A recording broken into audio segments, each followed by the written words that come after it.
Welcome to the Vital Spirit podcast. I'm Dr. Kelly Livingston, a naturopathic physician and your guide to a new health reality, one that connects body, mind, and spirit. Together, we'll dive deep into the art and science of holistic healing. Through working with hundreds of women through midlife transitions, I've discovered something profound. Most of our physical and emotional challenges are rooted in a maladaptive stress response. And true healing begins when we regulate our nervous system. Each episode will explore complex health topics in simple, empowering ways, uncover the deeper wisdom within each of us, and share practical tools for nervous system regulation to help you awaken your vital force and create lasting wellness. So, if you're ready to reconnect with yourself, your health, and your purpose, let's begin this journey together so you can experience life more fully human and deeply healed.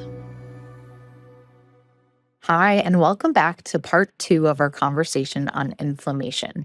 If you haven't listened to part 1 yet, I highly recommend that you start there because we spent the entire episode building the physiology behind inflammation and understanding why it's actually one of the body's most intelligent protective responses. And today we're shifting from understanding inflammation to asking one of the really important questions that I ask every patient, and that is, why is the immune system responding? What is the immune system responding to? Where is this inflammation coming from? Because once we understand that, everything about the healing process begins to change. And that's where food comes in. So let's talk about food. I'm Dr. Kelly Livingston. This is the Vital Spirit podcast, and I'm so glad that you're here.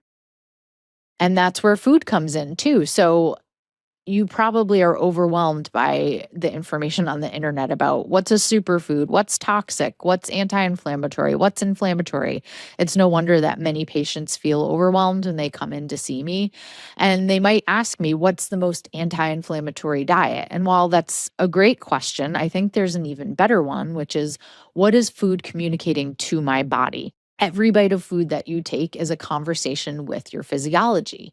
It's a conversation with your microbiome and with your immune system. Your body responds to food as if it's chemistry. It's chemistry. When we eat, we're introducing thousands of compounds into our body, proteins that become amino acids and help build tissues and neurotransmitters, fats that become the building blocks of our cell membranes and our hormones. We need fat, ladies.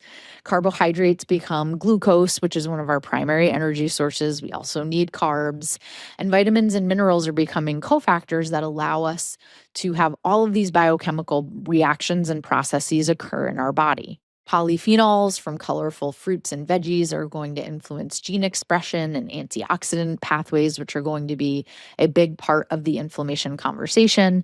And fiber becomes food for our microbiome, allowing bacteria to produce compounds like butyrate that helps nourish the cells in our gut. Butyrate is something that I also test for in stool tests. So food isn't simply filling our stomach, it is shaping our physiology. It is getting broken down into what we then become. And this is why I don't really like to think of good foods and bad foods, even though, yes, some foods are going to be inflammatory, like sugar. Sugar is inflammatory for everyone, and dairy and gluten do tend to be inflammatory for a lot of my patients, but it's just never one size fits all. And even though foods with antioxidants are going to be helpful, it's not just that one blueberry will reduce inflammation or turmeric is the cure for everything. I have turmeric every day. I love it. But physiology doesn't work that way. It's not about isolated moments or one food or one pill or one choice, right? Or one meal throwing everything out of whack. It's about what we do consistently. Which brings me to blood sugar, which is going to be a big contributor to inflammation. And I think one of the most overlooked contributors to chronic inflammation. Unstable blood sugar is going to cause inflammation in all of my patients. So if we eat a meal and it's rapidly absorbed, blood glucose rises. The pancreas responds by releasing insulin and allowing glucose to move into the cells where it can be used for energy. That's healthy physiology. Insulin's not the villain. In fact, without it, we can't survive.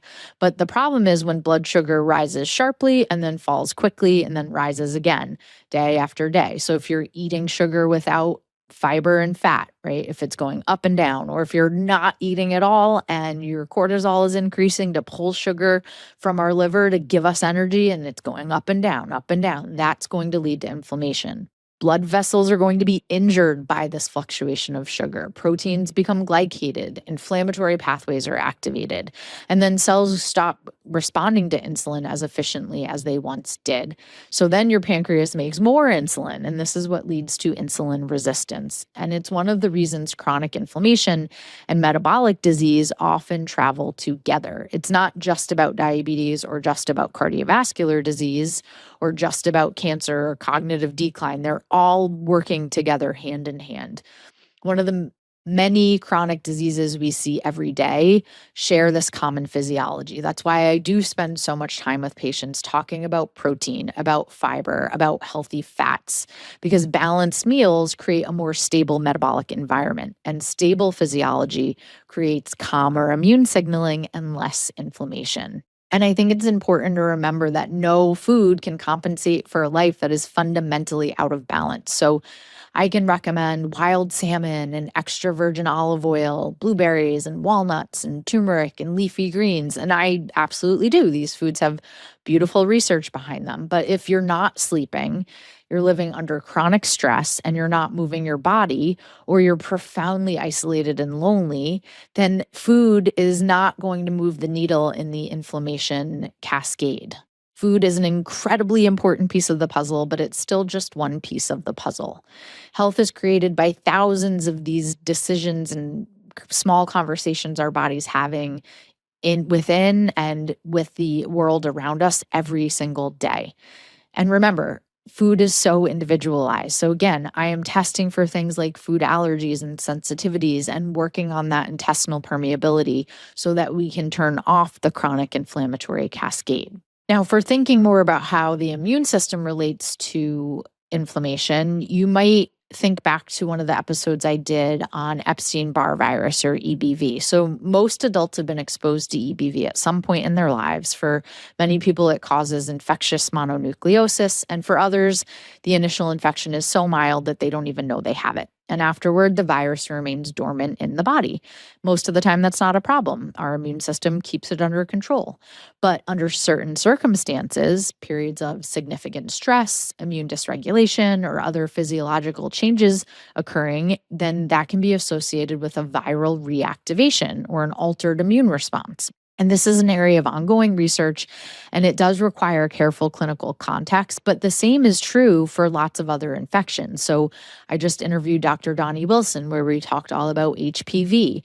I should do an episode on Lyme disease or H. pylori, or even my episode on SIBO. All of these infections are occurring in the environment that that person's immune system has been created in. So none of them automatically explain someone's symptoms, but they remind us that persistent immune activation sometimes does have an identifiable source. So if we never ask what the immune system is responding to when we find inflammation, again, a lot of these can go unnoticed, undetected, and they can create long-term health issues down the line. Most often, chronic inflammation is the result of cumulative inputs. So maybe not sleeping enough, caring for aging parents, our microbiome's been altered after antibiotics, blood sugar's less stable, vitamin D is low, then we're not exercising enough, and maybe we get an infection. So all of a sudden, one of those individual stressors might have been manageable, but eventually together they begin to overwhelm the body's ability to adapt. We talk a lot here about the detox bucket. Well, inflammation is very similar. So one stressor or one inflammatory input is not going to overwhelm and overflow the bucket, but eventually another drop, and symptoms start to show up and inflammation starts to show up on labs. And sometimes the drops in the bucket have nothing to do with an infection or a food input. There's another conversation happening inside the body that has really changed the way we understand inflammation. And that's the conversation between the nervous system and the immune system. For much of modern medicine, we studied these systems separately. Neurologists studied the brain, immunologists studied the immune system, endocrinologists studied hormones, gastroenterologists studied the GI tract. But the body never divided itself into specialties. Our body is one whole organism. And they're constantly communicating every second, every minute, every day. I've talked before about the field of psychoneuroimmunology, and although that sounds intimidating, the idea is really simple that the way we experience the world changes our physiology. Our thoughts influence our hormones influence our immune cells communicate with the brain communicates back to the immune system, and none of this happens in isolation. So when one system changes, the other system adjusts as well. If you think about our ancestors and the stress response, maybe they're off in the woods foraging or hunting and they hear a sound. The brain perceives danger. It didn't just increase heart rate, it prepared the whole body for survival. So blood was moved towards skeletal muscles to run. Digestion slowed. You're not eating when you're running. Blood sugar increased. Stress hormones were released, so sex hormones were not being made. Immune function is changing, and inflammatory signaling is changing in that moment. The entire organism shifts toward protection. It wasn't enough for the nervous system to just recognize danger. Every other system had to respond as well. That's survival. The challenge is that our nervous systems evolved in a world where danger was usually immediate and then it was temporary. So you escaped the predator, you ran away, or you hid, or you didn't. You survived the storm, you found shelter, and eventually your nervous system returned to baseline and your sex hormones start getting made again and you start digesting and all of those systems come back online. But today we live in a very different kind of threat. Really nonstop threat, right? We've got deadlines. We're driving on the highway. We've got stress from our family members, financial uncertainty, sleep deprivation, chronic inputs of inflammatory foods and microbiome or gut dysbiosis. We've got constant notifications dinging us. It's just information overload. The nervous system was not designed to receive thousands of small signals of uncertainty all throughout the day. For many people, though, that has become normal. That's what life looks like. But their physiology hasn't changed. So now the body is still asking that ancient question, am I safe? And it's not asking, am I happy? Am I relaxed? The nervous system is much more primal than that. It just wants to know, am I safe? It's continually scanning our internal and external environment, asking, am I safe? Or do I need to prioritize protection? Or can I repair? That distinction has really big impacts on inflammation. So one of the greatest lessons I've learned as a physician seeing patients for over a decade is that healing requires more than removing disease, more than just removing a microbe. It requires creating the conditions where the body feels safe enough to repair itself. We always say here, you have to be in a healing state to heal. I'm not suggesting that positive thinking is going to cure an autoimmune disease or that meditation clears chronic infections. But what I'm saying is that it's a very physiological response happening. The nervous system is influencing the immune system. This is not controversial. This is established in biology research. If someone is living in a state of chronic sympathetic activation for years, this physiology matters and it's going to impact their levels of inflammation. And this is where one of my favorite structures in the body enters the conversation, the vagus nerve. If you've listened to this podcast before, you've probably heard me talk about it many times. Most people know the vagus nerve as the primary nerve of the parasympathetic rest digest nervous system. And that's true. It slows the heart, it supports digestion, it influences heart rate variability, it helps us transition out of fight or flight danger, but it does something else. It actually participates in regulating inflammation. So when tissues become injured or infected, immune cells release signaling molecules called cytokines. You can think of cytokines as chemical messengers. They allow immune cells to communicate with one another, but they also communicate with the brain, informing it that something is happening somewhere in the body. The brain doesn't just receive that information, it then responds. So one of the ways it responds is through the vagus nerve. The vagus nerve releases a neurotransmitter called acetylcholine. Many people think of acetylcholine only in terms of memory or muscle movement, but it also plays an extraordinary role in immune regulation. Certain immune cells, particularly macrophages, have receptors that recognize acetylcholine. When acetylcholine binds to those receptors, it helps to reduce production of some of our major inflammatory cytokines, including molecules like tumor necrosis factor alpha or TNF alpha. And scientists refer to this communication network as cholinergic anti-inflammatory pathway. So if you pause for a moment to think about how extraordinary that is, it's basically saying that your nervous system can literally influence the biochemistry of inflammation through this cholinergic anti-inflammatory pathway. The brain and the immune system are communicating directly, exchanging chemical messengers every second of the day. So we used to think inflammation moved in one direction. That is just not true.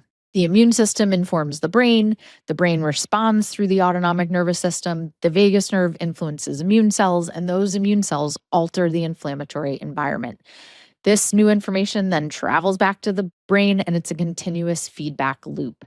And once you understand that, then you're definitely going to look at healing in a different light. This is one of the reasons I get so excited about teaching patients about practices like slow breathing and humming and singing and meditation and yoga and time in nature and meaningful connection with others, because it's not just breathe deep and it fixes everything, but it influences your physiology. When you're influencing vagal tone and your nervous system, you are influencing inflammation. Okay, so now we know more about inflammation, right? And one of the things that's really fascinated me over the years is that it's not just that the body creates inflammation, but the body also knows how to end it. And I think that's something that we've largely forgotten. If you cut your finger, the inflammation doesn't remain forever, right? If you get sick, you don't remain in a state of sickness. Your body returns to equilibrium. What we've learned over the last few decades is that resolution is actually an active process. The body doesn't just accidentally turn off inflammation, it intentionally brings it to a close. Different chemical messengers begin appearing, and the cells that initially arrive to defend tissue are cleaned up. Instead of amplifying inflammation, they're orchestrating repair. And the body is saying, okay, we've got this. We can resolve this. One of the reasons omega-3 fatty acids have become such an important area of research is because they're involved in producing compounds called specialized pro-resolving mediators, or SPMs. And you don't need to remember that name, but remember the idea. These molecules don't just suppress inflammation, they help guide it toward resolution. And that's a really important distinction. We've become accustomed to thinking about shutting inflammation down, but the body thinks about completing the process, just like it completes a stress response. So when you ask, what's the best anti-inflammatory supplement? Sure, there's great tools for that. I use curcumin. I do use omega-3 fatty acids. Boswellia is one of my favorites. Ginger, quercetin. They're all supported by good research, and when they're appropriate for a patient, I might use them. But here's what years of clinical practice has taught me. The supplements work best when they're supporting physiology that's already moving in the right direction. Remember, the body knows how to heal, and helping the body do what it's made to do is always going to be more beneficial than giving it an anti. So I think more of those as pro-resolution supplements. Many of them support the body's own ability to regulate and complete the inflammatory process rather than simply shutting it down. When I recommend curcumin, I'm not trying to outsmart the immune system. I'm trying to support it. And that's, again, why pillar one of the Vital Spirit method is recognize and remove. Before I'm recommending the right herb, right supplement, or right nutritional plan, I want to understand, what has the body been responding to? What has convinced the immune system that it needs to remain on high alert? Once we begin recognizing and removing those signals, then we can support the body's resolution of inflammation. So even though you're going to hear me say that I don't just base decisions on lab markers, I'm sure you're wondering, well, how do I know if I have inflammation? So outside of some of the obvious signs and symptoms of inflammation, I do find that labs are really helpful because they allow us to see things that we can't observe from symptoms alone. One of the markers I order most frequently is high sensitivity C-reactive protein, or hs-CRP. CRP is a protein produced by the liver in response to inflammatory signaling, and it's one of the best broad markers that we have for detecting low-grade systemic inflammation, and I like that to be below a 1. Now, it doesn't tell me why inflammation exists, but if a patient comes in and that's at a 10, I want to know, is there an infection causing that inflammation? It's like seeing smoke, right? Is there a fire causing that inflammation, or is there low-grade chronic inflammation happening, and how do we reverse it? A really high hs-CRP is a really good motivational lab marker for patients too, because it is going to be linked to cardiovascular disease. It'll say right on their Quest lab report, this is linked to infection and inflammation and cardiovascular risk, but it tells me, okay, Dr. Kelly, keep asking questions. One of the things I find fascinating is how surprised patients are when they see an elevated hs-CRP, because they might not have even come in for any particular reason. They might not feel sick or like there's a really bad infection or inflammatory process happening. Remember, they've adapted. They've just gotten used to maybe having some joint pain or having a low level of depression. And then we see that number and I say, okay, that actually explains a lot of things that you're experiencing. And then when we repeat that lab work, when we've done work on diet and lifestyle, that number comes down. And I do love seeing that number come down. But again, I more importantly love when they say, oh, wow, I didn't know that I could feel this good again. Now, hs-CRP is one piece of the puzzle. I also, depending on their history, might look at what's called an ESR or erythrocyte sedimentation rate.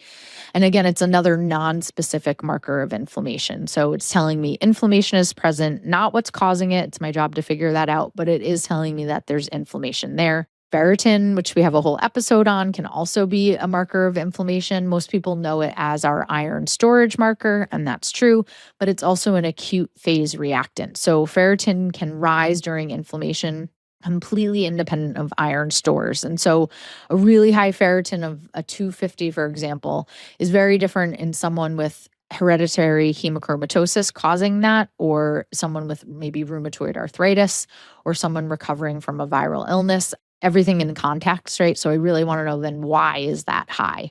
Another marker I look at in inflammation is homocysteine. So it's giving me information about methylation, nutrient status, and again, cardiovascular risk. And I'm always tracking homocysteine, especially when I'm looking at the full package of cardiovascular risk in that patient. So it's not a traditional inflammatory marker the same way that hs-CRP is, but it's definitely a piece of the puzzle that I typically look at. Now, in a stool test, I'm also looking at inflammatory markers. So markers like calprotectin, for example, can tell me whether there's inflammation occurring in the gastrointestinal tract itself or fecal secretory IgA, which could be due to food or overgrowth.